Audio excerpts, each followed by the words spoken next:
உன்னை நோக்கு என்று தூய பவுல் இன்று முதல் வாசகத்தில் சொல்கின்றார். சில நேரங்களில், ஏன் பல நேரங்களில் நாம் என்ன செய்து விடுகிறோம் தெரியுமா?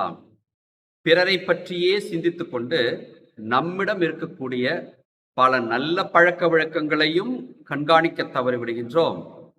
தீய பழக்க வழக்கங்களையும் குறைகளையும் காண்பதற்கு தவறிவிடுகின்றோம்.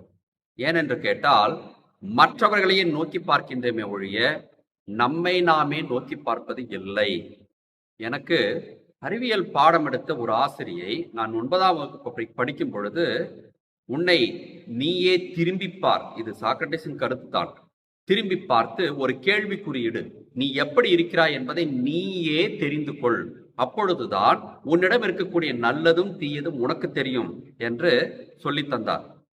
அன்றையிலிருந்து அந்த பாடத்தை நான் எடுத்துக்கொண்டேன். எப்பொழுதுமே நம்மிடம் இருக்கக்கூடிய நல்லதை பற்றியும் நாம் எண்ணி பார்க்க வேண்டும், குறைகளை பற்றியும் எண்ணி பார்த்து அந்த குறைகளை களைந்து கொள்ள வேண்டும் என்ற ஒரு மனப்பக்குவத்தோடு மனிதர்களாகிய நாம் வாழ கற்றுக்கொள்ள வேண்டும்.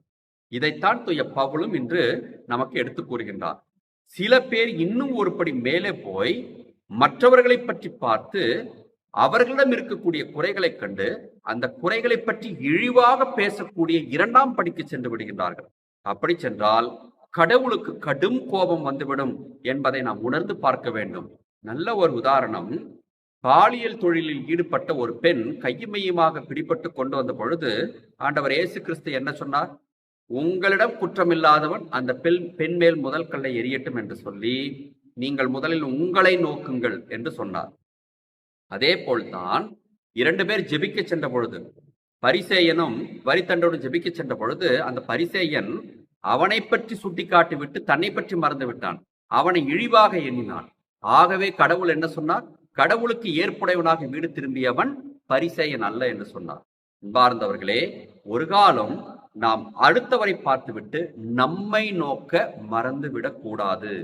நம்மை நோக்குவோம், நம்மிடம் இருக்கக்கூடிய நிறைகளையும் குறைகளையும் கண்டறிந்து அதற்கு ஏற்ப நம் வாழ்க்கையை செம்மையாக்கிக் கொள்வோம்.